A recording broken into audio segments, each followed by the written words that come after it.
Hare Nama, Hare Nama eva kevalam, Kalo nasteva, nasteva, nasteva gatiranyata.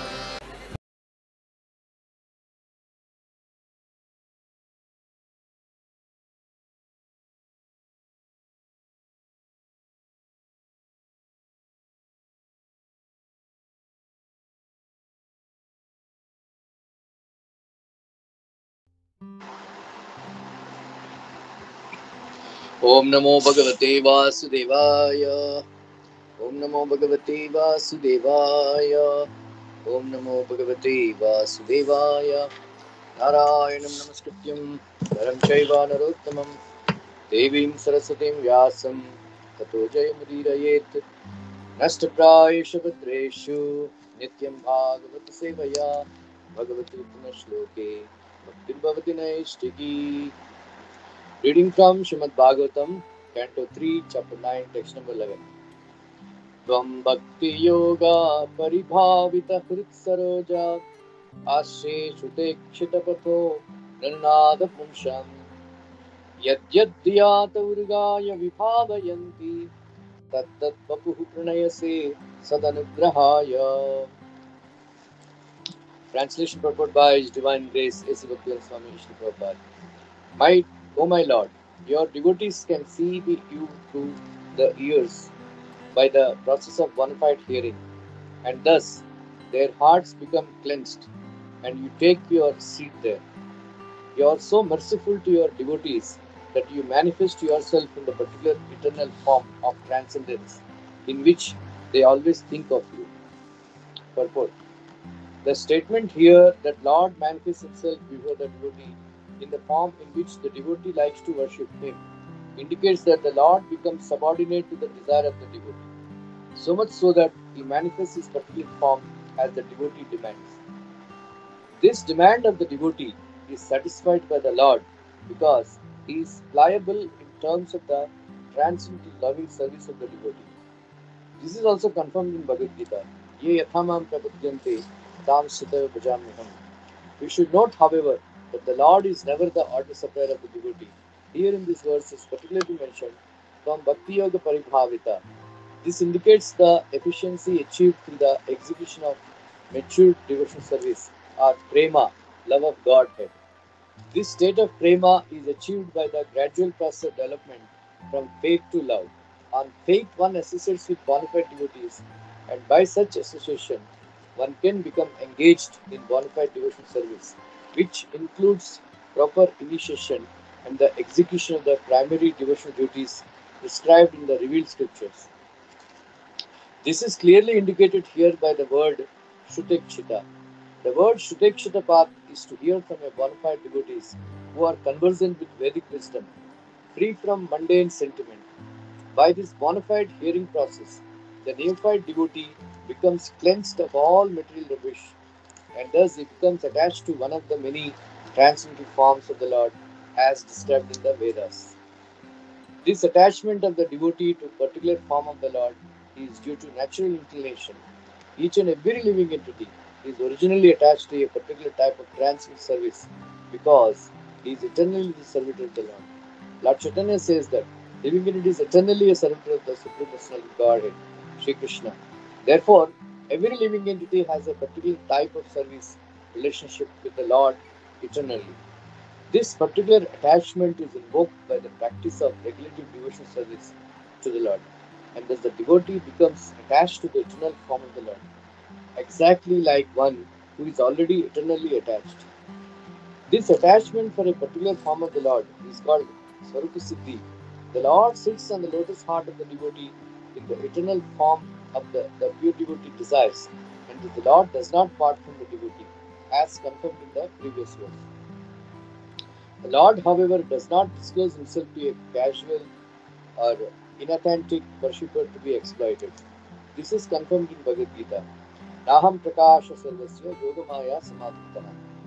Rather, by yoga maya, the Lord remains concealed to non-devotees or casual devotees who are serving their sense gratification. The Lord is never visible to the pseudo devotees who worship the demigods in charge of universal affairs. The conclusion is that the Lord cannot become the order supplier of a pseudo devotee, but is always prepared to respond to the desires of a pure, unconditional devotee who is free from all tinges of material infection. Om Ajnanatirindasya Jnananjana चक्षुरुन्मिलितं येन तस्मै श्रीगुरवे नमः. जय श्री कृष्ण चैतन्य प्रभु नित्यानंद श्री अद्वैत गदाधर श्रीवासादि गौर भक्तवृंद. हरे कृष्णा कृष्ण कृष्ण हरे हरे, हरे राम राम राम हरे हरे. हरे कृष्णा. धन्यवाद सब भक्तों को. बहुत ही सुंदर श्लोक है. ब्रह्मा जी का प्रेयर्स है. Bhagavatam is full of prayers. Prabhupada ji ने भक्ति रसामृत में भी लिखा है, बाकी बहुत सारे परपोर्ट्स में भी लिखे हैं. प्रभुपाद जी बोलते हैं कि भक्तों को कुछ ना कुछ प्रेयर्स सीख के भगवान के सामने प्रेयर्स बोलना चाहिए, प्रार्थनाएं. खास करके भक्ति रसामृत में लिखा है कि जो भक्त हमेशा अपने जीव के ऊपर कृष्ण भगवान के प्रार्थनाएं रखते हैं, ऐसा व्यक्ति ऋषि और मुनियों और देवता लोगों के लिए पूजनीय बन जाता है और भगवान को बहुत प्रिय बन जाता है.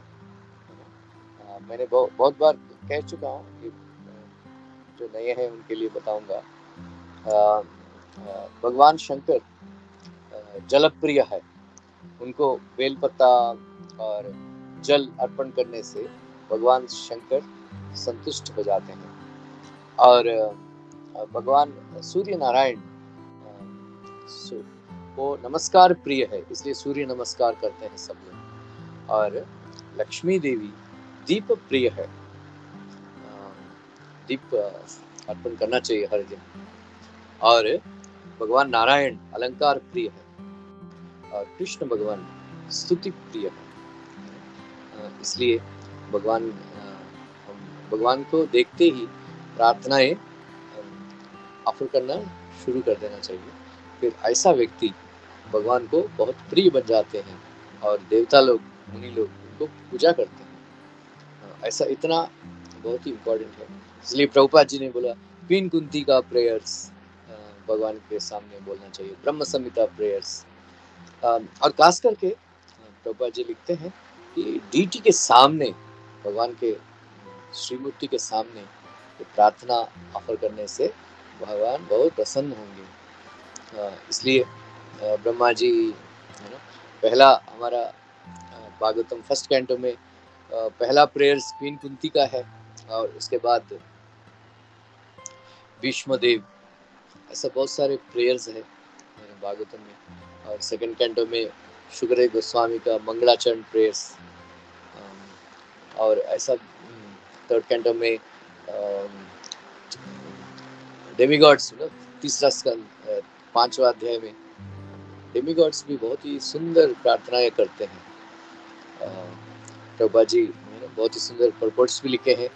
तीसरा अध्याय 5वां अध्याय, आप लोग तीसरा कैंटो 5वां अध्याय. मार्गन्तियते मुखपद्मनिदेश छंदो सुपर्णा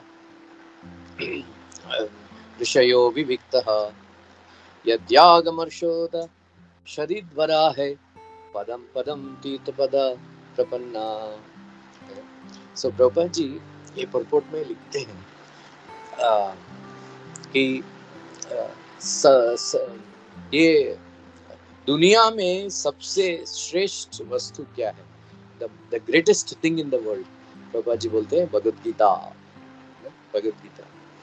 इसलिए हमको भगवद गीता का श्रवण करना चाहिए पहला. और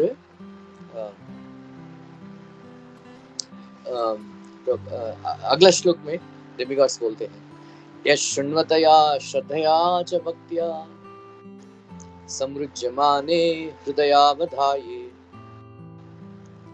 ज्ञानेन वैराग्य बलेन धीरा व्रजेम दत्ते भगवान पाद सरोज पीठम। सो प्रभुपाद जी इस परपोर्ट में प्रभुपाद जी लिखते हैं कि कोई भी व्यक्ति उत्कंठा से ईगरनेस भगवान के चरण कमल के ऊपर ध्यान करता है, फिर उससे जो लाभ हमको मिलता है, जो बेनिफिट्स हमको मिलते हैं, वो प्रभुपाद जी बोलते हैं वर्णन भी कर नहीं सकते, इतना लाभ मिलता है। ऐसा बहुत सारे प्रेयर्स है। अच्छा, पहला भगवद गीता श्रवण करना चाहिए बोनाफाइड स्पिरिचुअल मास्टर से, बोनाफाइड डिवोटी से, और उसके बाद भगवान के चरण कमल के ऊपर ध्यान करना चाहिए और भगवान की पूजा करना चाहिए, राइट।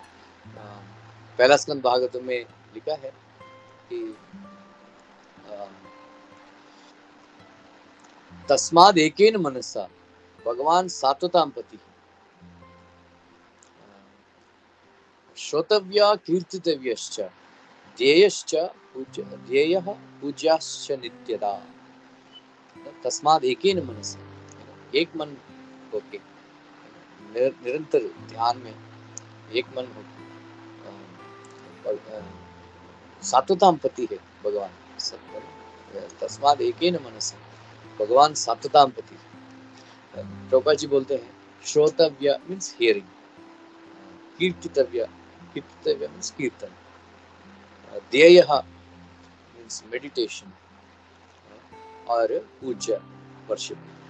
प्रभुपाद जी बोलते हैं सब लोग करते हैं ये चारों, लेकिन साधारण भौतिक व्यक्तियों के बारे में श्रवण करने से और कीर्तन करने से क्या लाभ मिलता है? आप में से कितने लोग जानते हैं what is the purpose behind जयध्वनि? कोई जानता है? हम प्रभुपाद जी ये जो जयध्वनि क्यों इंट्रोड्यूस किए थे?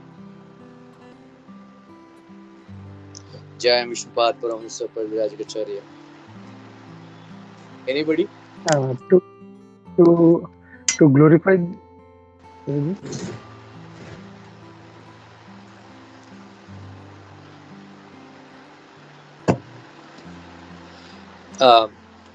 प्रातस्मरणीय बोलते हैं, बाद में आना। हरे कृष्ण प्रभु जी। टू ग्लोरीफाई प्रातस्मरणीय बोलते हैं। ऐसा कहा गया है, ऐसा लिखा है, हम कि कोई भी महान व्यक्ति के बारे में स्मरण करते हैं, उनका 110 1/10 उनके जो पुण्य है हमारे खाते में आ जाता है। लेकिन आप हम सब कोई भी फिल्म एक्टर्स, शाहरुख खान, सचिन तेंदुलकर, ये क्रिकेटर, इन लोगों के बारे में आप स्मरण करेंगे, फिर उनके खाता में जो पाप है हमको लग जाएगा। इसलिए सुबह सुबह सारे महान लोगों को स्मरण करते हैं ताकि उनके पुण्य हमारा खाता में आ जाए।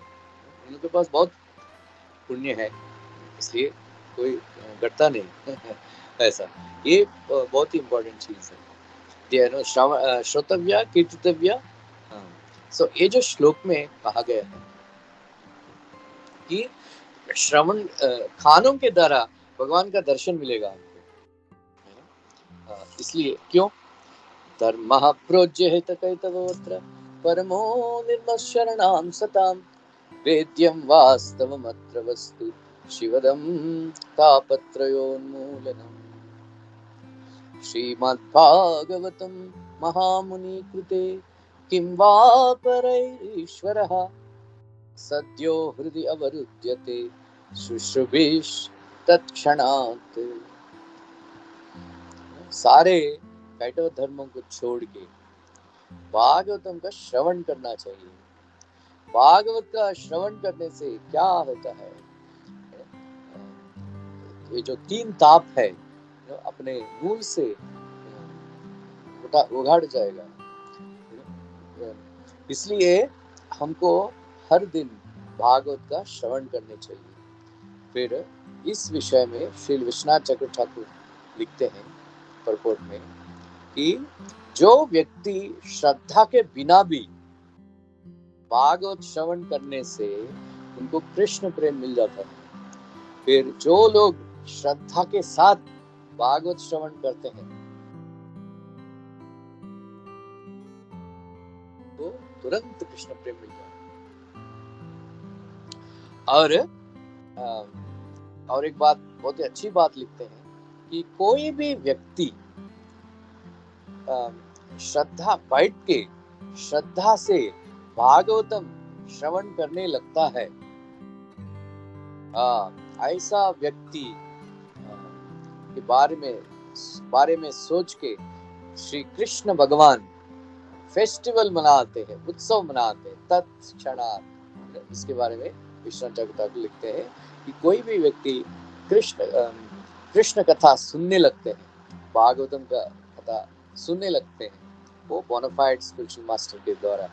फिर ऐसा व्यक्ति के बारे में सोच के भगवान श्री कृष्ण फेस्टिवल मनाते हैं, he celebrates this festival।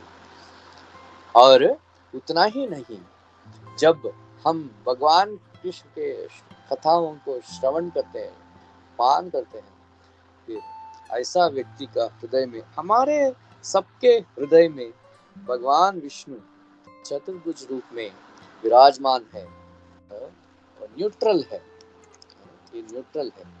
लेकिन हम जब भागवत श्रवण करने लगते हैं, नॉट फ्रॉम जो प्रोफेशनल रिसाइटर्स बोलते हैं प्रभुपाद जी हमेशा, कि प्रोफेशनल कथाकार के मुंह के द्वारा सुनने से कोई लाभ नहीं होता, और हमको सुननी चाहिए शुद्ध भक्तों के मुखमंडल के द्वारा।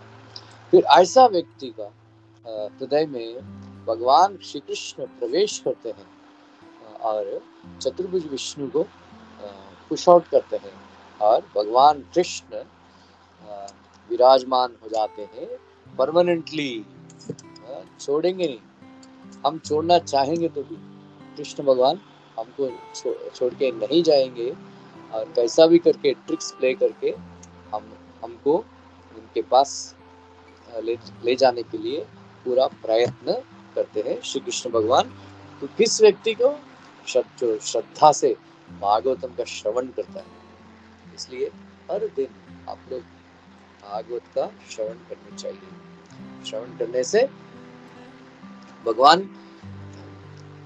अपने हमारे हृदय में प्रकट हो जाते हैं। और ये बात बहुत अच्छी बात बताए कि श्रवण कैसा करना चाहिए, किसके बारे में करना चाहिए, ये तो क्लियर हो गया। श्रवणम कीर्तनम विष्णु स्मरणम पाद सेवनम अर्चनम वंदनम दास्यम सत्यम आत्मनिवेदनम। ये स्टार्ट होता है श्रवणम, किसके बारे में? विष्णु भगवान। प्रभुपाद जी परपोर्ट में भी लिखते हैं और एक चैतन्य चरितामृत में भी लिखते हैं और भगवद गीता में भी लिखते हैं, जिस व्यक्ति को कृष्ण प्रेम प्राप्त करने का इच्छा है, ऐसा व्यक्ति कभी भी देवताओं को पूजा नहीं करना चाहिए। ये बहुत ही इम्पोर्टेंट चीज है, डेमीगॉड वर्शिप। प्रभुपाद जी थोड़ा सा भी एनकरेज नहीं किए हैं।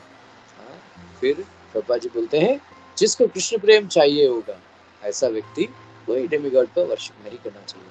इसका बात ये नहीं कि हम इंसल्ट करेंगे, लेकिन प्रभुपाद जी बोले वो डेमीगॉड्स है, हम एक्सपेक्ट करना चाहिए। ऐसा नहीं कि किसी का बेस बना दिया। फिर ये बात गलत है। इसलिए हमको श्रद्धा से भागवतम का श्रवण करना चाहिए। और ये बात हमको याद रखना चाहिए कि हर एक डिवोटी को एक सुंदर भगवान के जो सुंदर रूप है, वो उससे आसक्ति, अट्रैक्शन हो जाता है। आप लोग जानते हैं जैसा कि मुरारी गुप्ता भगवान रामचंद्र के भक्त थे। फिर चैतन्य महाप्रभु उनको बहुत प्रीचिंग किए थे कि आप भगवान कृष्ण बहुत ही सुंदर है, उनका लीलाएं बहुत ही सुंदर है, मधुर है, आप कृष्ण भगवान को पूजा करो, उनका कथा सुनो, ये सब बता रहे थे। फिर भगवान फिर मुरारी गुप्ता अगला दिन रात भर चिंतन किए थे और इस बात पे, और उन्होंने अगला दिन मुरारी गुप्ता आके महाप्रभु को प्रणाम किए और महाप्रभु हमको आज्ञा दीजिए। फिर महाप्रभु पूछे कौन सा आज्ञा? मैं प्राण त्याग करना चाहता हूँ। महाप्रभु पूछे चिंतित हो गए, क्यों क्यों? हृदय, आप मेरे गुरु है, भगवान है, आपका आज्ञा मैं उल्लंघन नहीं कर सकता हूँ, क्योंकि आप आज्ञा दे रहे हैं कृष्ण भगवान को वर्शिप करने का, लेकिन मेरा आत्मा भगवान रामचंद्र के लिए बिका हुआ है। I am sold out to lord Ramachandra's lotus feet. इसलिए भगवान रामचंद्र के चरण कमल मैं छोड़ नहीं सकता हूँ, लेकिन आपका आज्ञा का अवज्ञा भी नहीं कर सकता हूँ, इसलिए मैं प्राण त्याग करना चाहता हूँ। फिर चैतन्य महाप्रभु उनको आलिंगन किए थे, गाढ़ा आलिंगन, बोलते आप असली भक्त हो, जो अपना स्वामी का साथ कभी नहीं छोड़ते हैं। हे मुरारी, मैं बहुत प्रसन्न हूँ आपसे, मैं तुमको परीक्षा ले रहा हूँ, तुम्हारा परीक्षा ले रहा था, इसलिए आप साक्षात हनुमान के अवतार हो, आपके स्वामी सीता और राम है। फिर उनको चैतन्य महाप्रभु सीता और राम का दर्शन भी दिए थे कि मैं जो। फिर मुरारी गुप्ता बहुत ही सुंदर प्रार्थना भी किए थे। इसलिए हमको हर एक डिवोटी को एक पर्टिकुलर फॉर्म के प्रति अट्रैक्शन होता है, लेकिन उससे पहले हमको कौन सा रूप से अट्रैक्शन है। अभी हम सब रूपों को, सब भगवान के जो रूप को हम वर्शिप करना चाहिए। फिर हम जब कथा सुनेंगे, फिर हमारा जो असली स्वरूप सिद्धि हमको हमारे स्पिरिचुअल मास्टर बताएंगे, फिर वो नेचुरली हम वो फॉर्म के प्रति अट्रैक्शन हो जाते हैं। लेकिन सबसे सुंदर आप जानते हैं कृष्ण भगवान, राधा श्याम सुंदर। इसलिए प्रभुपाद जी चौथा स्कंद भागवतम में 24वां चैप्टर में प्रभुपाद भगवान शंकर प्रार्थनाएं बहुत अच्छे सुंदर प्रार्थनाएं करते हैं। फिर जो रसिक भक्त है, मैं जरूर ये जो 24वां अध्याय जरूर पाठ कीजिए, और हो सकता है तो वो प्रार्थनाएं कीजिए और प्रार्थना याद करने का कोशिश कीजिए। बहुत ही सुंदर पूरा जो आप जस्ट इमेजिन कीजिए, भगवान शंकर साक्षात वैष्णवानाम यथा शंभु, ऐसे भगवान शंकर कृष्ण भगवान को प्रार्थना कर रहे हैं कि मुझे मेरा फेवरेट चैप्टर है, मैं बहुत बार पढ़ चुका हूँ, बहुत सारे प्रार्थनाएं भी याद हो चुके हैं, बहुत ही सुंदर तत्व डिस्कस करते हैं। फिर भगवान शंकर कृष्ण भगवान को प्रार्थना कर रहे हैं कि दर्शनम नो दिदृक्षानाम देहि भागवतार्चये रूपम प्रीतिमयम स्वानाम सर्वेंद्रिया गुणांचनम। प्रभुपाद जी बहुत ही सुंदर परपोट भी लिखते हैं। ये चौथा स्कंद भागवतम 24वां अध्याय आप रेफर कर सकते हैं। भगवान शंकर साक्षात प्रार्थना कर रहे, विनती कर रहे हैं भगवान से कि दर्शनम नो दिदृक्षानाम, मैं आपके दर्शन पाने के लिए बहुत ही उत्कंठ हूँ, आप मुझे दर्शन दीजिए। देहि भागवतार्चय, जो भगवान आपके भक्त जो रूप को वो लोग वर्शिप करते हैं, वो रूप को मुझे दर्शन दो, मुझे दर्शन दो। तो है ना भगवान शंकर पूछ रहे, रूपम प्रीतिमयम स्वानम, जो आपके भक्त आपका पूजा करते हैं, आपके बारे में श्रवण करते हैं, फिर उनको जो रूप पसंद है वो रूप में आप उनको दर्शन देते हैं, दर्शन देते हैं। इसलिए शंकर जी प्रार्थना कर रहे हैं। प्रभुपाद जी लिखते हैं परपोट में, सारे निराकारवादी भगवान शंकर के फॉलोअर्स है, वो ओम नमः शिवाय सारे उनको उनके ही वर्शिप करते हैं, जो निराकारवादी कृष्ण भगवान को वर्शिप नहीं करते हैं।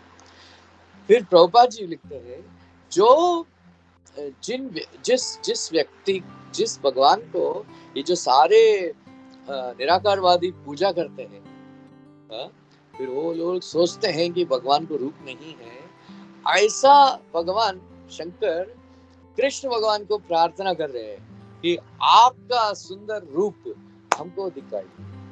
तो इससे क्या हुआ, मतलब इसका मतलब उन लोगों का फिलॉसफी पूरा गलत है। फिर भगवान शंकर भगवान कृष्ण के सौंदर्य को वर्णन करते हैं कि स्निग्ध प्रवृत्त घनश्यामं सर्व सौंदर्य संग्रहम चार्वायुत चतुर्बाहु सुजाता रुचिराननम पद्मपलाक्षस्य सुन्दरभ्रूसुनासिकं सुध्रुवं सुकपोलस्य समकर्णा विभूषितं प्रीतिप्रहसितपाङ्गम् अलकैरूपशोभितं लसत्पङ्कजकिञ्जल्का दुकूलं मृष्टकुण्डलं स्फुरन् किरीटवलयं हारनूपुरमेकलं शङ्खचक्रगदा पद्मा मणिमाला उत्तम रिद्धिम। ये भगवान शंकर के मेडिटेशन, कृष्ण भगवान का बहुत ही सुंदर परपोट भी प्रभुपाद जी बहुत सुंदर परपोट भी लिखते हैं कि कैसा हम भगवान के ऊपर रूप का ध्यान करना चाहिए। और 12वां अध्याय भगवद गीता में और लास्ट मनमना भगवता परपोट में प्रभुपाद जी लिखते हैं कि जो कृष्ण प्रेम चाहते हैं, सिर्फ राधा श्याम सुंदर के रूप के चिंतन करने चाहिए और कोई रूप को चिंतन नहीं करना चाहिए। प्रभुपाद जी का परपोट है, सिर्फ राधा श्याम सुंदर के बारे में चिंतन करना चाहिए। कृष्ण भगवान विभुज ये रूप को हमको ध्यान करना चाहिए। ऐसा जैसा कि ऐसा मायावादी लोग भी कृष्ण के रूप के प्रति अट्रैक्ट हो जाते हैं। एक महान कमेंटेटर रह चुके हैं मधुसूदन सरस्वती करके। मधुसूदन सरस्वती बंगाल में जन्म लिए थे और बचपन से ही वैरागी थे। फिर एक बार चैतन्य महाप्रभु को मिलने के लिए गए थे मधुसूदन सरस्वती, लेकिन चैतन्य महाप्रभु उनसे मिलने के लिए इनकार कर दिए थे, पता नहीं।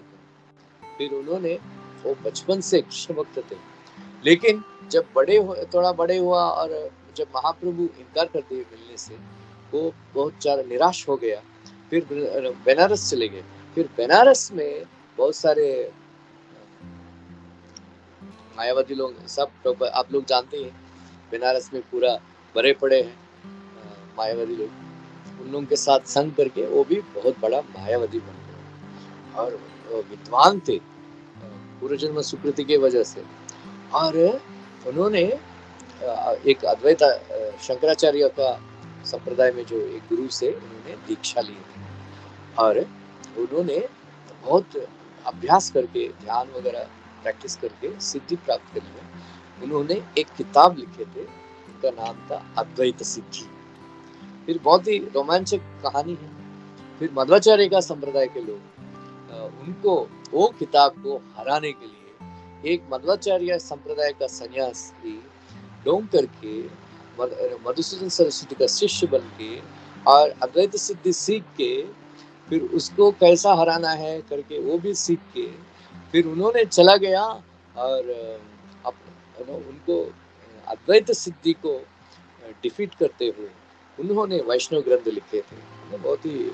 फिर अद्वैत ऐसा है, अद्वैत सिद्धि बहुत ही फेमस है। फिर बहुत सारे उन्होंने अकबर को भी मिले थे, अकबर में भी बहुत प्रसन्न हुए थे। और एक बार उन्होंने वृंदावन गए थे, राइट, वृंदावन गए थे। वृंदावन में बांके बिहारी के मंदिर के पास वो बैठे थे।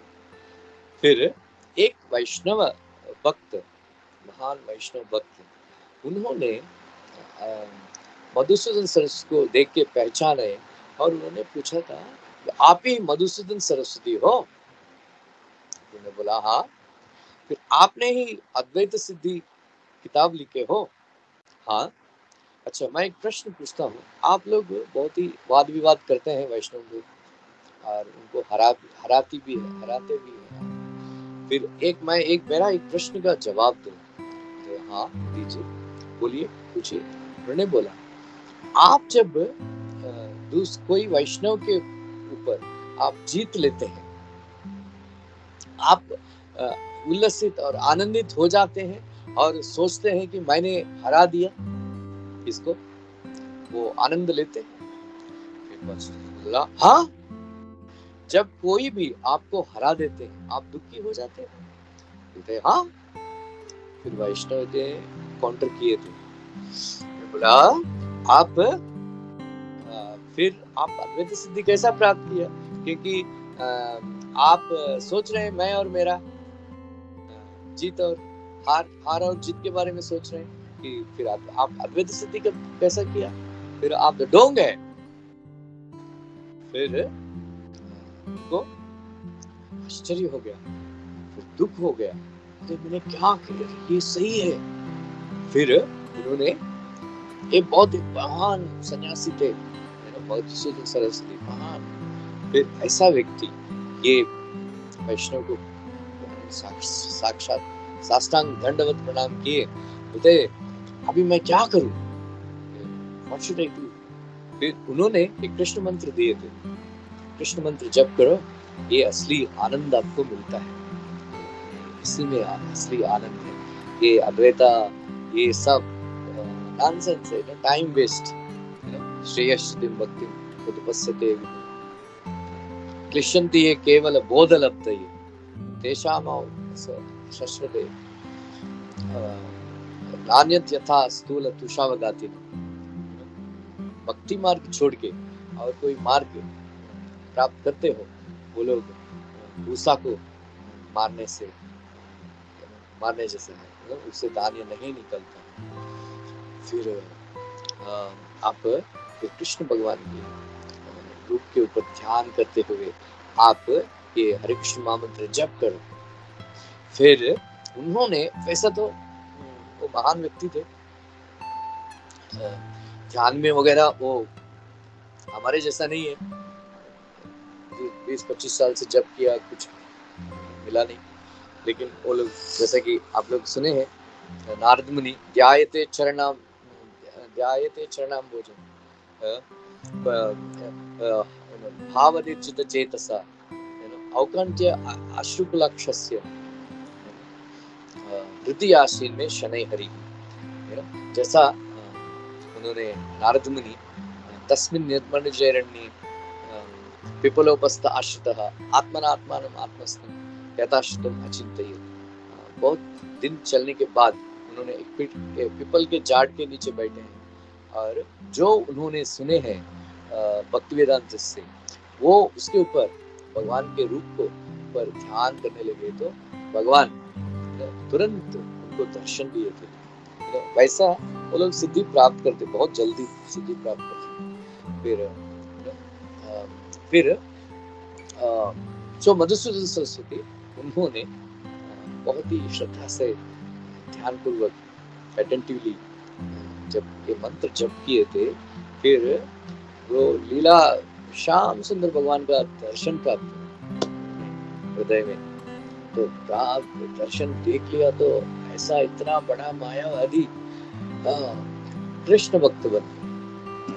उन्होंने आनंद मंदाकिनी करके एक किताब लिखे हैं, उनमें कृष्ण भगवान के हर एक अंग का ऐसा वर्णन किए हैं, अलंकार तुलना करके, इसका उसका तुलना करके ऐसा किताब लोग बोलते हैं कि ऐसा अभी तक ऐसा कोई भी कृष्ण भगवान के सौंदर्य को वर्णन नहीं कर सका, इतना सुंदर वर्णन करते हैं। मैंने पढ़ा था थोड़ा सा, आनंद मंदाकिनी करके उन्होंने किताब लिखी थी। फिर उनके शिष्य लोग आश्चर्य हो गया, अरे क्या गुरुजी क्या हो गया, आप इतना बड़ा अद्वैतवादी है, ये नटखट कृष्ण भगवान की पूजा स्टार्ट कर दिया, उनके मंत्र जप करे, उनके ऊपर ध्यान करे, क्या हो गया आपको? बोलते वृंदावन गया है तो ये श्याम सुंदर ये नटखट उन्होंने मेरा चित्त को चुरा लिए थे, इसलिए वो कृष्ण भगवान को चित्त चोर बोलते हैं, चित्त चोर, मेरा चित्त को चुरा लिए ऐसे। फिर यही बात आप सुनते हैं और बिलोमंगल ठाकुर भी लिखते हैं कि अद्वैत विधि, एक श्लोक है, मैं अद्वैत विधि को फॉलो करता था, लेकिन ये गोपियों का पीछे जाने वाले ये जो लीला पुरुषोत्तम कृष्ण भगवान मेरा दिल चुरा लिए थे, इसलिए मैं उनके अभी दास बन गया हूँ। ये मैं अद्वैत मैं पंचाक्षरी मंत्र जप करते थे बिलोमंगल ठाकुर और अद्वैत विधि फॉलो करते थे, लेकिन उन्होंने कृष्ण के अपार कृपा से उन्होंने जब कैसा भी साधु संग हुए और कृष्ण चिंतामणि की कृपा से सोमगिरी गुरु के चिंतामणि जयति सोमगिरी गुरु में शिक्षा गुरुंच भगवान शिकपिंच मौली यत्पाद सरो कल्पतरु पल्लव शेखरेषु लीला स्वयंवरम रसम लभते जय श्री। बहुत ही पहला श्लोक है ये। फिर वो बोलते हैं कि चिंतामणि जयति, मेरा शिक्षा गुरु वर्तमान प्रदर्शक गुरु चिंतामणि जो वेश्या उन्होंने तो एनकरेज किया है, कृष्ण भगवान को भक्त क्यों नहीं बन जाते, उनके प्रति आसक्ति क्यों नहीं बढ़ाते। और सोमगिरी गुरु में दीक्षा गुरु का नाम था सोमगिरी, और शिक्षा गुरुंच भगवान शिकपिंच मौली, जो गोविंद देव जो मोरपंख पहनते हैं अपने सिर में बाल में, फिर ऐसा कृष्ण भगवान जो मेरा शिक्षा गुरु है, गोविंद देव। प्रभुपाद जी बोलते हैं गोविंद देव सारे डिवोटीज का, सारे लोग का शिक्षा गुरु है। फिर इतना सुंदर वर्णन करते हैं बिल्वमंगल ठाकुर, तरुणारुण करुणामय विपुलायत नयनम,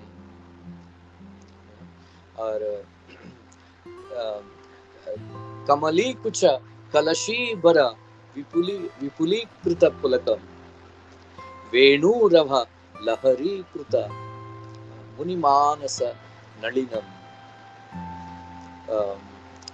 मम केलतु मदचेतसी मधुराधर अमृतम। मेरा फेवरेट वर्स है, बहुत ही सुंदर। कृष्ण भगवान के सौंदर्य को वर्णन करते हुए कैसा पुलकित हो जाते हैं कृष्ण भगवान जब राधा रानी को टच करते हैं।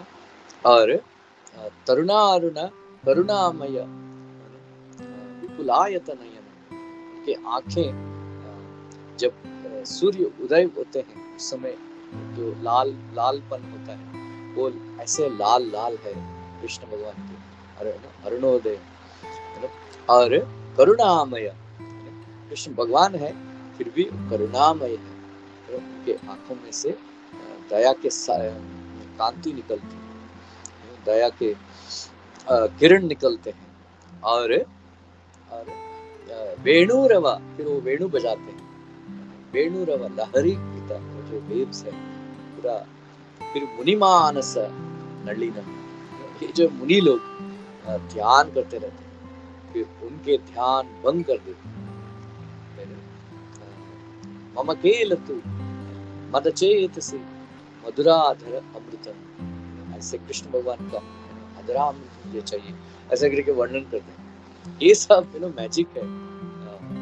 प्रभुपाद जी बोलते हैं बिल्वमंगल ठाकुर साधन सिद्धा, साधन सिद्धा, इसलिए हम उनके चरण में, उनके चरण पद कमल, चरण कमल पद चिन्ह में चलते हुए हमको भी प्राप्त होंगे कृष्ण भगवान। तो ये सब महान आचार्य का हम फॉलो करेंगे। सो अद्वैतवादी भी, जैसे कि दो उदाहरण मधुसूदन सरस्वती और वेलुमंगल ठाकुर कृष्ण के पीछे पागल हो गए। फिर चैतन्य महाप्रभु बोलते हैं चैतन्य चरितामृत में, पूरा दुनिया में कृष्ण कर्णामृत जैसा किताब आई नहीं। जो लोग कृष्ण कर्णामृत का जो किताब पढ़ते हैं फिर उनको कृष्ण प्रेम जरूर मिल जाता है, क्योंकि चैतन्य महाप्रभु बेनेडिक्शन दिए थे जो बहुत ही सुंदर। प्रभुपाद जी ने भी बहुत कुछ श्लोक कोट किए थे। चैतन्य चरितामृत में भी कृष्ण कर्णामृत का श्लोक है बहुत ऐसा। ये जो इतना सारे ये सब उन लोग है ना कृष्ण भगवान की कथा श्रवण करके ये सिद्धि प्राप्त किए थे। आप लोग जानते हैं, इसलिए श्रवण करना है भगवान रामचंद्र से जैसे श्रवण करना चाहिए। श्रवण करना है महाराज भरत जैसे श्रवण करना चाहिए। श्रवण करना है महाराज कुलशेखर जैसा श्रवण करना चाहिए। ऐसा कहते हैं कि क्या हम जब श्रवण करते हैं, श्रवण करने का मतलब हम जो सुने हैं उनको हमारे जीवन में लागू करना चाहिए।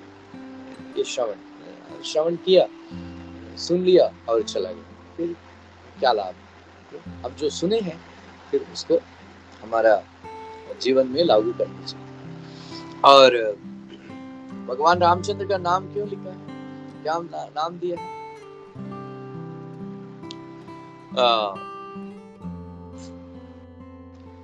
जब सीता जी का अपहरण हो गया था, भगवान रामचंद्र बहुत ही क्रोधित हो गए। फिर लक्ष्मण जी को बहुत डांट रहे थे, उनको बोला था ना सीता जी को छोड़ के नहीं आने के लिए, क्यों आए हो, क्यों आए? फिर जब भगवान रामचंद्र को इतना क्रोध आया, फिर उन्होंने लक्ष्मण जी को बोला, हे लक्ष्मण, कल मेरा धनुष बाण लेके आओ, पूरा संसार को नाश कर दो। मेरा सीता नहीं है तो मुझे ये संसार नहीं चाहिए। फिर इसलिए मेरा धनुष बाण लेके आओ, मैं ये पूरा संसार को नाश कर दूं, सारे असुरों को मार दूं, वध कर दूं, ऐसा ऐसा। फिर लक्ष्मण जी अभी वो डांट का खाए थे, लेकिन अभी उनका गुरु बन गए। हे भाई, मेरे बात सुनो श्रद्धा से। जो व्यक्ति शोक करता है वो सब कुछ खो देता है। इतने दिन तक, इतने साल तक सारे लोग जानते हैं कि आप बहुत शांत स्वरूप के हैं। एक व्यक्ति गलती के लिए सारे दुनिया का नाश कर देंगे, ऐसा कैसा? फिर उन्होंने एक श्लोक बोले थे कि शोको नाशयति धैर्यम, शोको नाशयति धृतम, शोके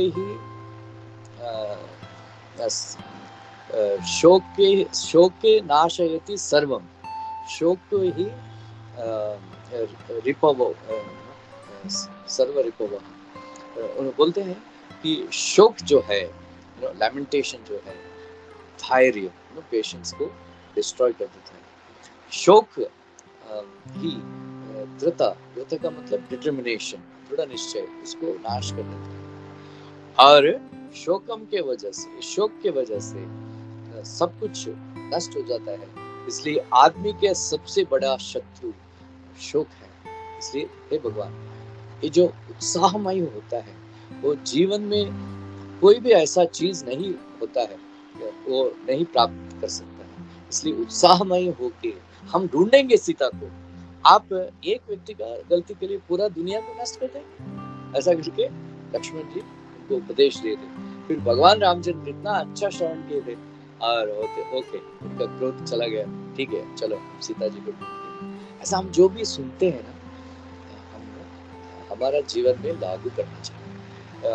ये जो श्रवण है ना, मेरे का एक्सपीरियंस हुआ था। बहुत दिन, बहुत साल तक सेम चीज हम सुनते हैं, लेकिन हम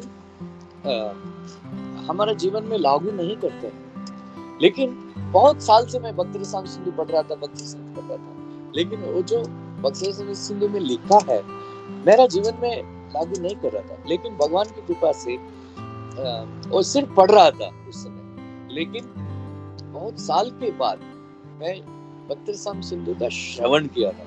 इसका मतलब क्या है, प्रभुपाद जी ने जो लिखा था बत्तीर स्वामी सिंधु में, मेरा जीवन में लागू करने लगा। जैसा कि प्रार्थना है, प्रार्थना है, अरे क्या लिखा है, जो भगवान के सामने प्रार्थना करने से भगवान को प्रिय हो जाते हैं और देवता लोग भी पूजा करने को तैयार हो जाते हैं। वहाँ व्हाई नॉट ऑफर प्रेयर। पहले कभी 1-2 प्रेयर ऑफर किया, लेकिन रेगुलरली कभी नहीं किया। अभी 2-3 साल हो गया, कम से कम 200-300 प्रेयर्स मैंने याद कर लिए। और हर दिन मैंने एक टाइम टेबल रखा है, शेड्यूल रखा है, इस दिन ये जो प्रेयर मैं करूँगा, इस दिन दूसरा दिन, ऐसा 3 दिन का मैंने कोटा रखा। ऐसा सारे प्रेयर्स भगवान के सामने बोलने लगे। फिर और एक मैंने पढ़ा था, आप लोग भी ये फॉलो कर सकते हैं। और एक बार मैंने श्रवण किया था कि जब आरती के टाइम पे, लैंप ऑफरिंग के टाइम पे भगवान के मुखमंडल के को हम दर्शन देखना चाहिए। One should look at the lotus face of the Lord when the lamp is being offered. नहीं तो हम सब क्या करते हैं, जब दर्शन लेते हैं इधर उधर देखते हैं, दूसरे लोग क्या करते हैं वो देखते हैं, ये किसी के साथ बात करते हैं, कोई ध्यान ही नहीं रखता। लेकिन तब से मैंने देखा।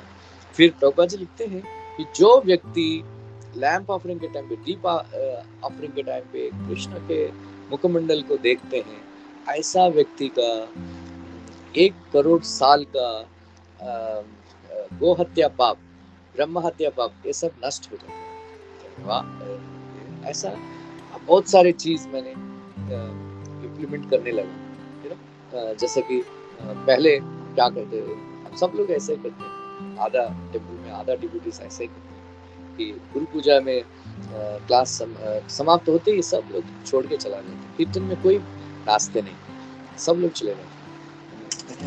मैंने पढ़ा था, श्रवण किया था कि जो व्यक्ति भगवान के सामने अपने हाथ ऊपर करके या बीच बीच में ताली बजाते हुए एक्सटेसी में नाचते हैं, ऐसा व्यक्ति भगवान को बहुत प्रिय हो जाता है। फिर जैसा कि आप जब ताली बजाते हैं तो पाप का ये जो पक्षियां उड़ जाते हैं, वैसा ही हम जब भगवान के सामने ताली बजा के नाचते हैं, हाथ ऊपर करके नाचते हैं एक्सटेसी में, ऐसा व्यक्ति का शरीर में जो पाप के पक्षी है वो उड़ जाएंगे। बोले अरे व्हाई नॉट, नाचेंगे कीर्तन में, क्या करना है। तो जो ऐसा मेरे को रियलाइजेशन हुआ, श्रवण का मतलब फॉलो द, वो जो कहा जाता है, ऐसा थोड़ा इम्प्लीमेंट करना चाहिए हमारे जीवन में। जैसे कि प्रभुपाद जी बोलते हैं चप्पा का टेप में, सिट प्रॉपरली। मैं कल नवस्कंद भागवतम पढ़ रहा था, और उसमें प्रभुपाद जी लिखते हैं कि ये जो ध्यान का ये जो नियम है, एक नियम हरे कृष्ण महामंत्र जप करते टाइम में भी सीधा बैठ के हमको जप करना चाहिए। प्रभुपाद जी बोलते हैं ऐसा करने से लाभ मिलता है। इसलिए हम जब जप करते हैं हमारा शरीर को ठीक है सीधा करके बैठ के आंखें बंद करके नाम का श्रवण करने का प्रयत्न करना चाहिए। ऐसा करने से भगवान श्रवण ऐसा ही भागवतम पूरा निरंतर श्रवण करना चाहिए। फिर कब तक श्रवण करना चाहिए, प्रभुपाद जी निगम कल्पतरोर गलितम फलम श्री शुकद मुग्धामृत द्रव संयुतम पिबत भागवतम रसमालयम मुहुरहो रसिका भुवि भावुकः। ये श्लोक में विश्वनाथ चक्रवर्ती ठाकुर कमेंट करते हैं कि जब कब तक कथा सुननी चाहिए। उन्होंने 2 बताया, एक है लयम का मतलब लिबरेशन, लेकिन आलयम का मतलब लिबरेशन से ऊपर, मुक्ति से ऊपर क्या है, कृष्ण प्रेम। सो 2 और एक अर्थ है। लयम का मतलब डेथ, मीन्स मरने तक कृष्ण कथा सुननी चाहिए, एक है अर्थ। और आलयम का अर्थ करते हैं कि मुक्ति के पर मतलब कृष्ण प्रेम। जब तक हमको कृष्ण प्रेम मिल नहीं जाती तब तक कृष्ण कथा का श्रवण करना चाहिए श्रद्धा से। और आनंद तो मिलता है। एकांतिनो यस्य न कांचनार्थं वांछन्ति ये वै भगवत प्रपन्ना अति अद्भुतम तव चरितम सुमंगलम गायन्ति आनंद समुद्र मग्ना। ऐसा योगेंद्र मोक्ष प्रेयर। आपके भक्त लोग कोई इच्छा नहीं करते, अति अद्भुतम तव चरितम, आपके कथाएं श्रवण करते हैं और गान करते हैं, और वो लोग आनंद के समुद्र में डूब जाते हैं। ऐसा इसलिए सो भगवान की कथा सुनना ही है मुक्ति है, और कोई इससे ज्यादा। और भरत महाराज जैसे श्रवण करना चाहिए। जब भरत महाराज अपने सेनाओं के साथ भगवान रामचंद्र से मिलने के लिए जा रहे थे, गुहा के साथ मुलाकात हुई। फिर वो जब रात को वो लोग दोनों सोए नहीं थे, लेकिन गुहा भगवान रामचंद्र को प्रशंसा नहीं कर रहे थे, लेकिन लक्ष्मण जी कैसा उनको सेवा कर रहे थे।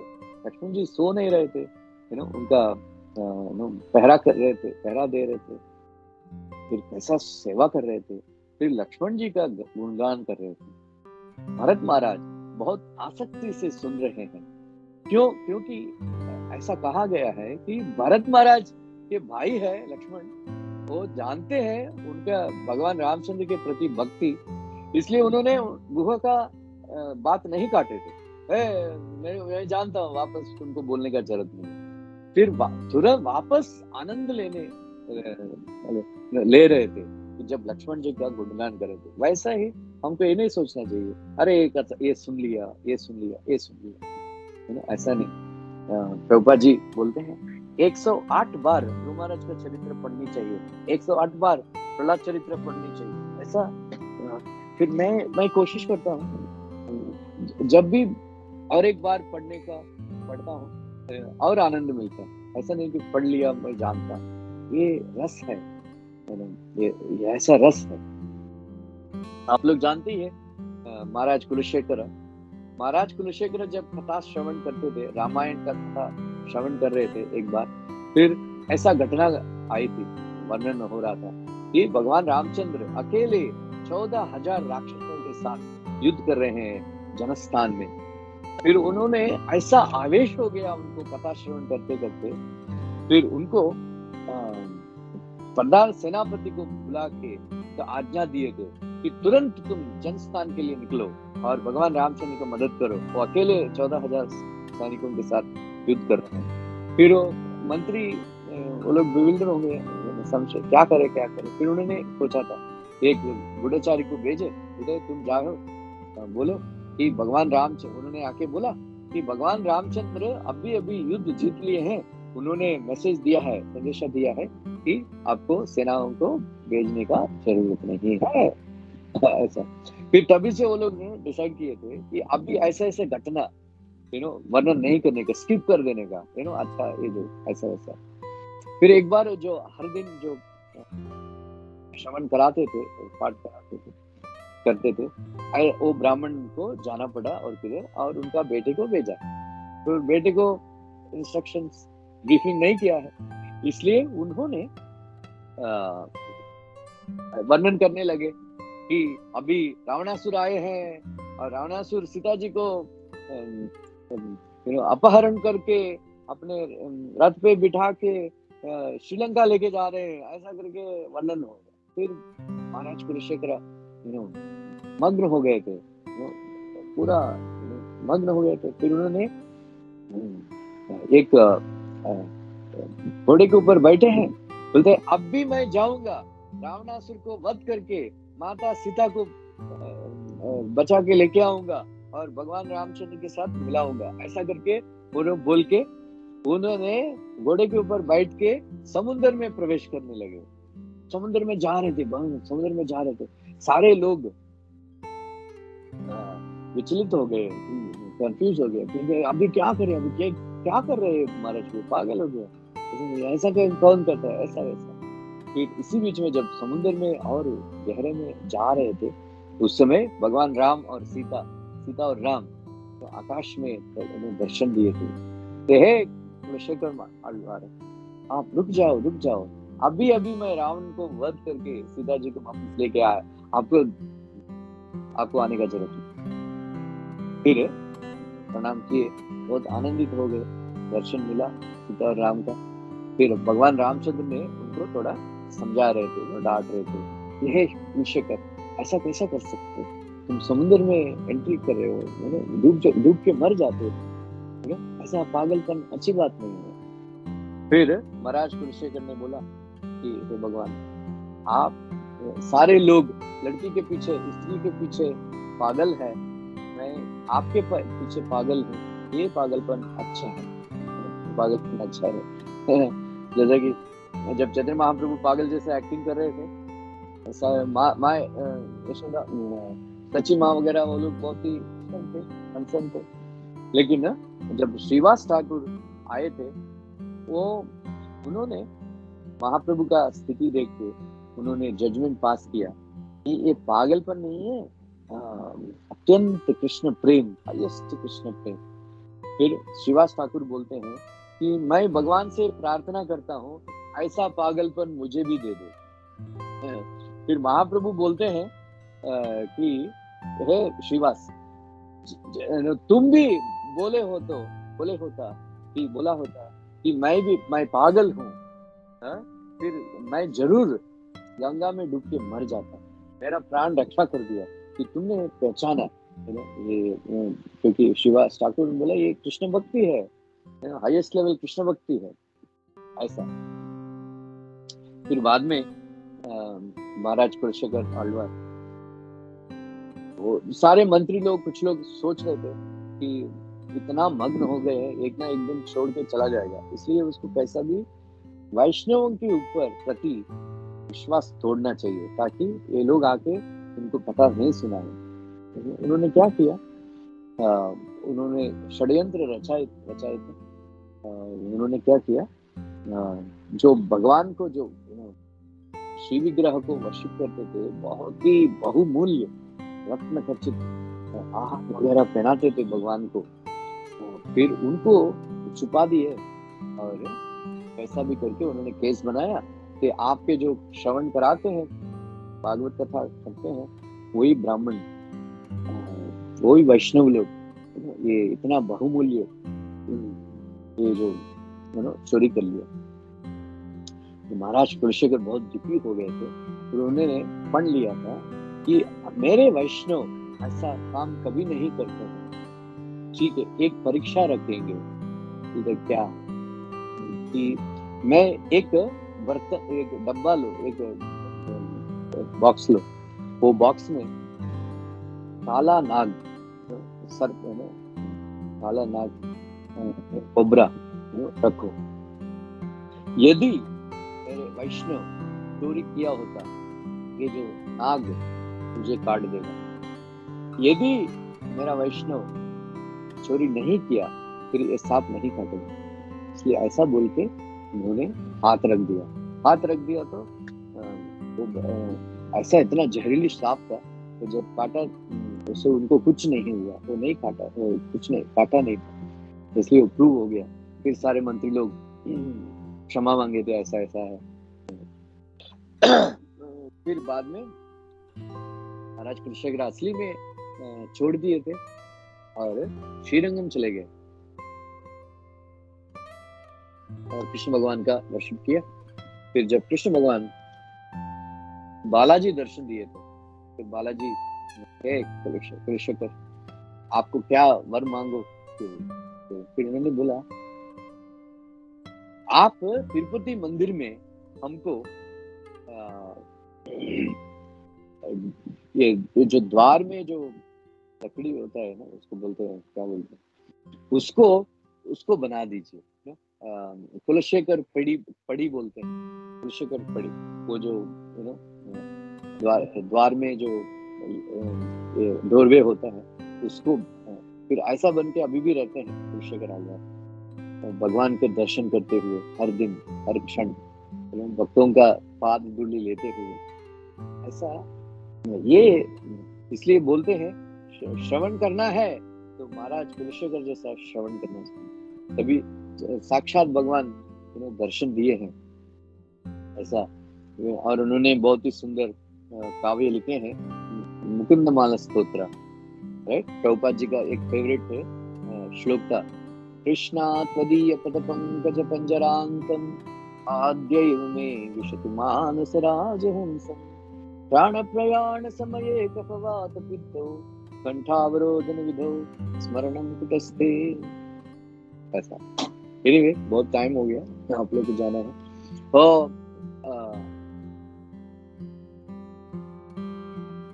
भगवान के कथाओं का गान करना चाहिए, श्रवण करना चाहिए, फिर ऑटोमेटिकली हमारा जो इष्ट देव है, जो रूप है, हमारे हृदय में प्रकट हो जाएगा। हरे कृष्णा।